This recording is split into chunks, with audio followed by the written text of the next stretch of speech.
Good morning, campers. Okay, well, a lot transpired since the last time I posted a video.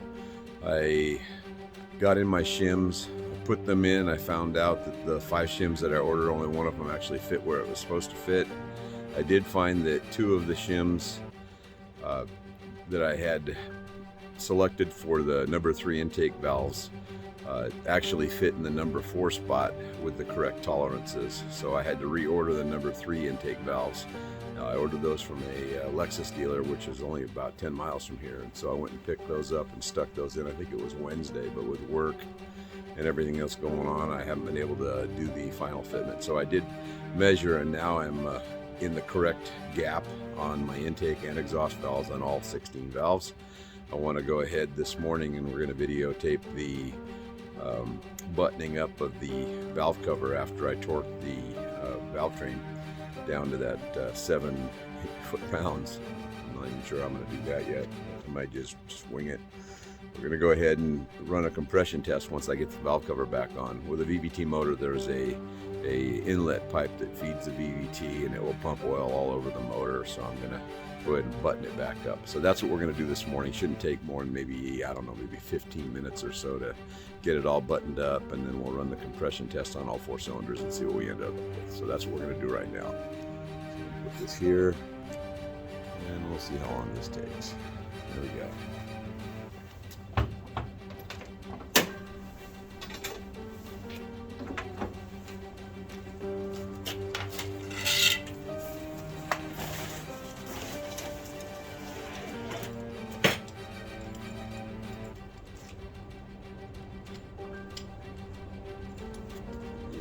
My torque wrench goes to,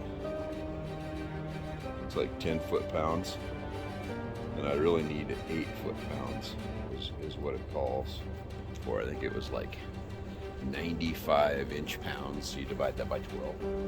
Anyway, I'll test this on a part where I'm not worried about if it breaks the bolt. It's great.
All right, I feel pretty good about that.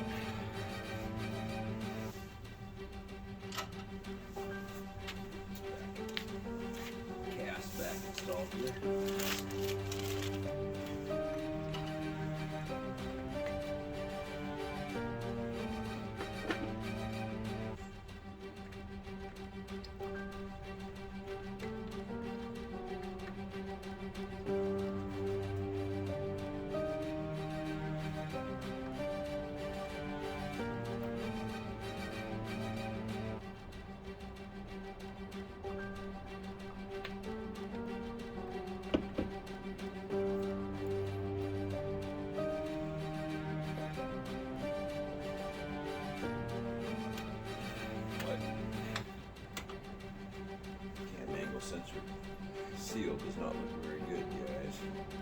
I almost feel like I should order one.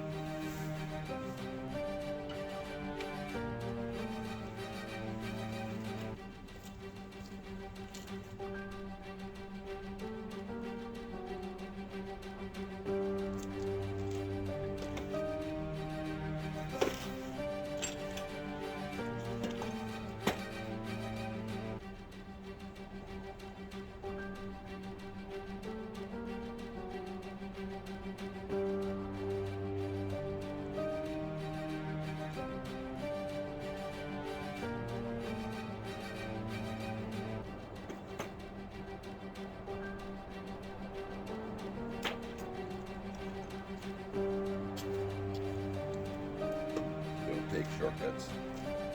Push it out.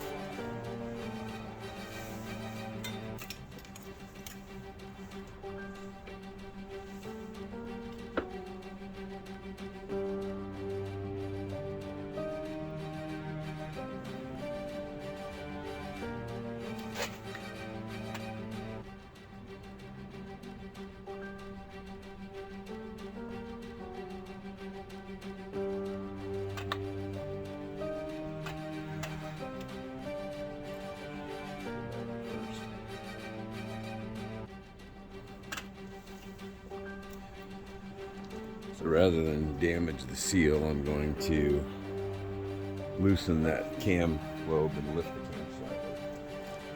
This means I'll have to torque everything in, but that's alright. Let me get the cast back in place correctly.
Check the torque on those lobes.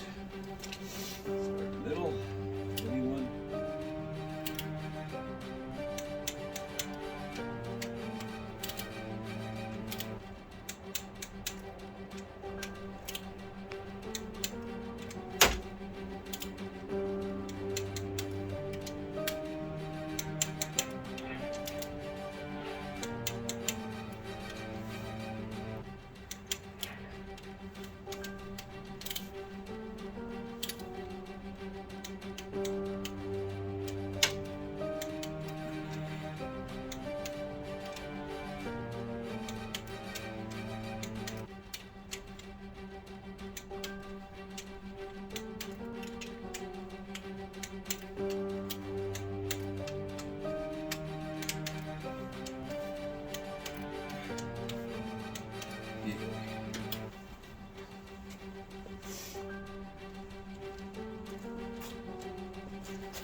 you.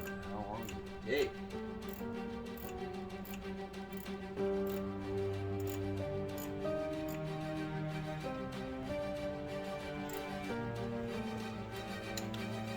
It's quite a ways.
For those of you guys that have resisted the urge to spend a $40, go to Lowe's and buy one of these. It's a ratcheting Craftsman wrench, originally made by Stanley, and then Bosch started producing them when Bosch bought Stanley, and now I believe the corporation owns Craftsman also, so now you see the Craftsman version of this patented wrench. I've been using these wrenches for years and years and years. I'm always yakking about them. But what a huge time saver. Those areas where you're in a tight spot and you can't get to. And these wrenches, back before this, they had a thing called the Sidewinder wrench. Similar technology, but made by the Sidewinder Corporation. It was not that good of a wrench. It was only good for a few inch-pounds in the ratcheting configuration. And it really wasn't a very durable wrench. I've broken a couple of them in my time. They didn't have the greatest warranty either. But I went to Stanley. I've never broken a Stanley. I ended up, normally I guess I just give them away. I run into a buddy that likes it so much I give it to him and go buy another one. My most recent recipient of the rationing wrench was my next door neighbor. Gave that to Ralph. And he's a pretty handy guy. And he says he uses it all the time in his business. So, yeah, pay it forward.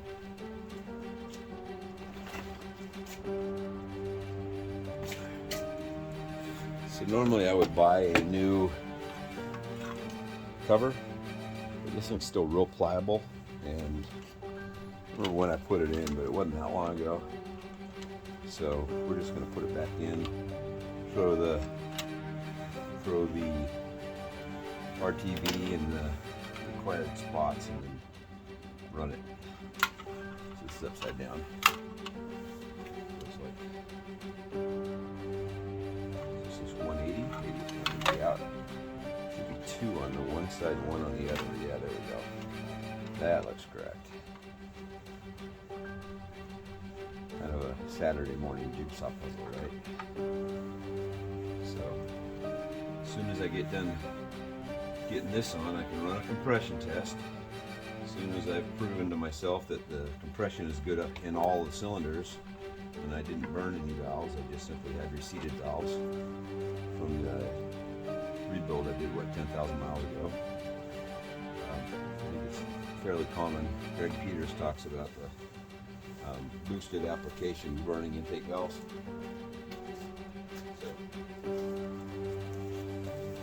guy, guys. Remember, you don't need to put any RTV anywhere, really, except for the corners. The seal should do everything else, and then it compresses down to the level of the aluminum buses. Go dab with it. Take that off now. Throw a dab in the four corners there, or six technically.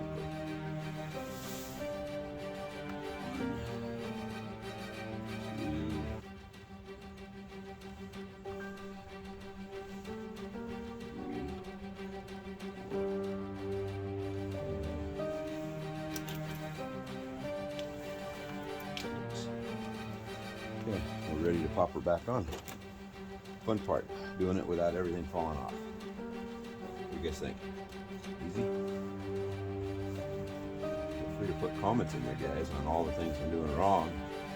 That's how we grow together and learn, is when we all share our opinions, experiences, etc. So, don't see many comments in my videos for the 5 of you that watch, but I welcome them anyway.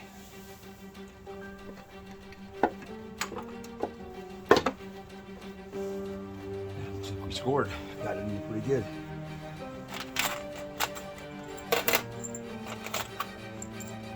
I don't remember these being full thread. I wonder, they must be, but I just don't remember it.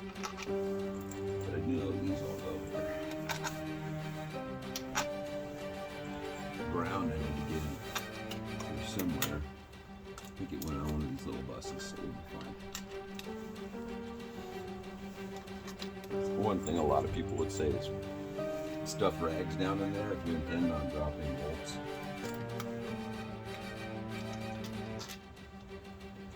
Because you're not going to retrieve them out of that cylinder if it makes it all the way inside.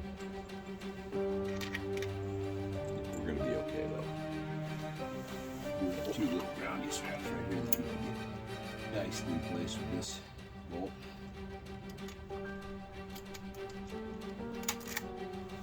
There's all the valve covers. And I got a couple of ground straps. I do have my electronic boost controller that goes yonder, but let me get my ratchet together. There it is.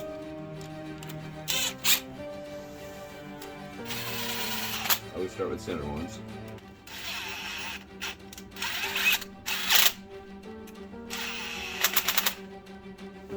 Like that.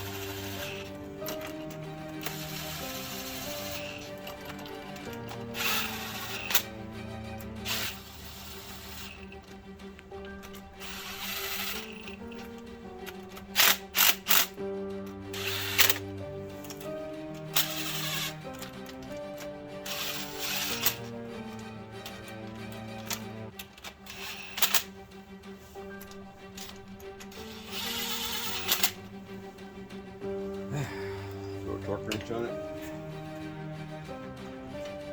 Can still run with the same 95 inch-pounds. I can't remember if that's what it was in the book, but it's a 6mm bolt. I know some of you guys would call it a 10mm bolt magically because it takes a 10mm wrench to tighten it, but the bolt's actually an M6. 6mm bolts. 7, well, I've seen as low as 5 foot-pounds. So, but 7. So 7 times 12, right? That's going to give you your inch-pounds that you're going to.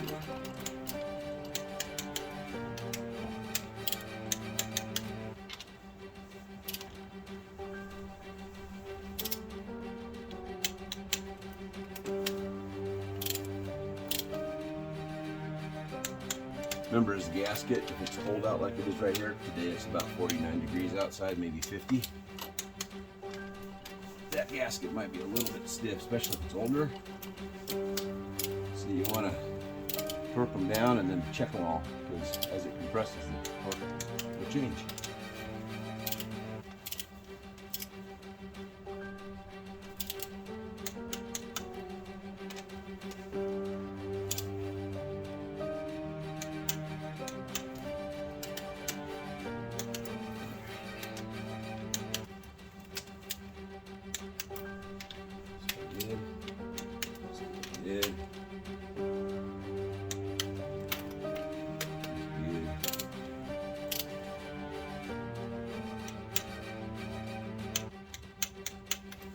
Alright, I'm satisfied with all that.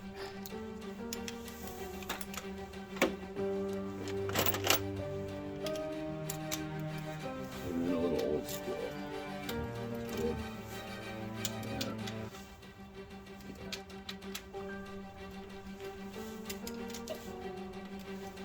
Alright, I guess I trust that wrench because that feels like about 5 to 7 foot-pounds of pressure I'll put in there from your experience. Yeah, set up a sacrificial bolt on a bench vise and get a weight. Measure 12 inches out. Put the weight, set the gauge, and if it clicks, you know that your wrench is working real well. It's not out of calibration.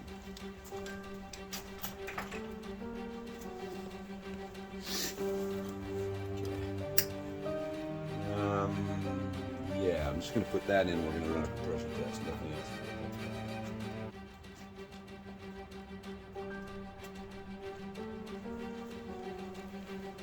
So there's that little banjo bolt that goes in the back for the VVT. Pretty straightforward. You just get the washers in. Little copper gaskets. Try not to drop it on the back of the motor. I've done that before. It's kind of fun. Having to find something that's non-ferrous and you can't pick it with a magnet. You actually physically have to find it in all the grind. I believe that's a 3/4 inch or a 14 or a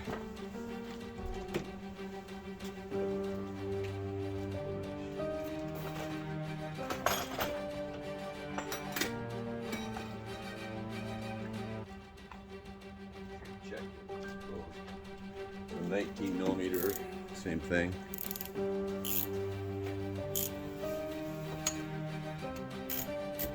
Two Ugga-Duggas. I don't know what the foot-pounds on this one is, but as my buddy Ron Stocks would say, quarter turn before it breaks. So how that works, I don't know. All right, moment of truth, guys. Ready?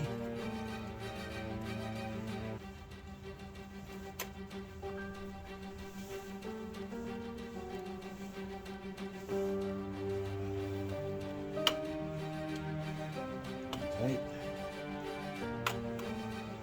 You guys can see that from that angle. Oh yeah. I'll go grab some keys. All right, go rotate chip.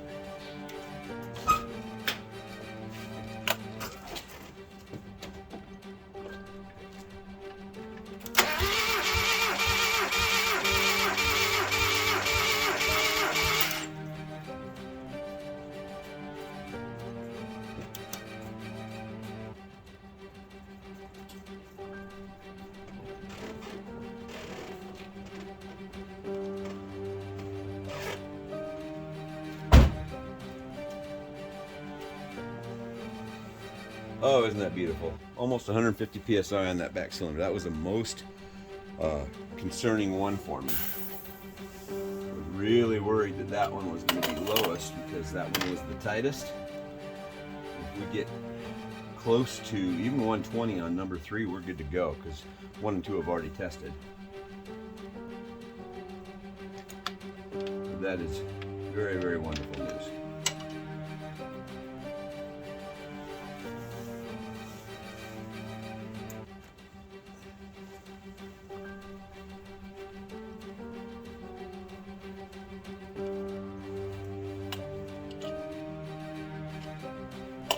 Ready? Here we go.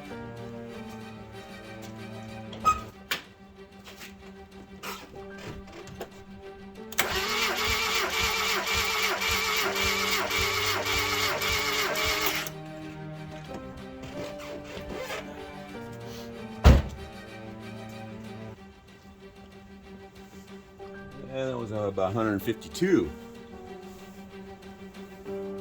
That's fantastic. All right. We're back in business. Right. I don't think I'm going to bother videoing the fit up time, putting the plugs in and such, gapping. It's pretty mundane stuff. But pretty excited because it's accomplished. Everything that I needed to get done with the turbo. Might have to do a little bit of tuning because that turbo and downpipe assembly may require a little less boost. I may have to turn it back from 15 to 12 to protect the transmission, but just a matter of putting the plugs in, hooking all the peripherals and electrical up, and then tuning it. So there you have it. Pretty excited. I think that today is a good accomplishment. So stay tuned. Good to have you guys here. All right. Let's put this is the fuel pump relay. Back right one. Goes in like that. He's good. Let's see if it'll run.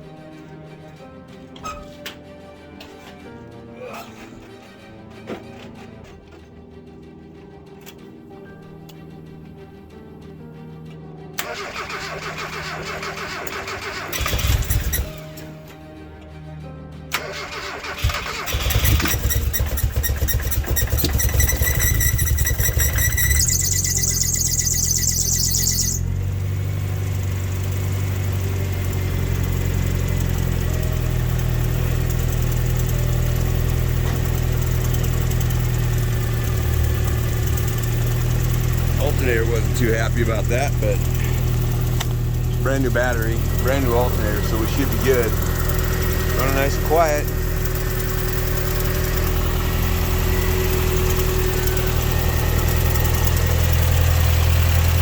No oil leaking anywhere, no fuel leaking anywhere. Apparently I did something right. Won't know for a minute until this is hot, but I got plenty of oil pressure. And listen how nice she's running. No exhaust sounds from the intake there, or from the exhaust. It's actually pretty quiet. So Kraken does a good job with their assemblies, man. It was beautiful to install. So easy. I think it's gonna be a runner, guys. There you have it. I'll maybe get a clip of doing a few rips later on in post.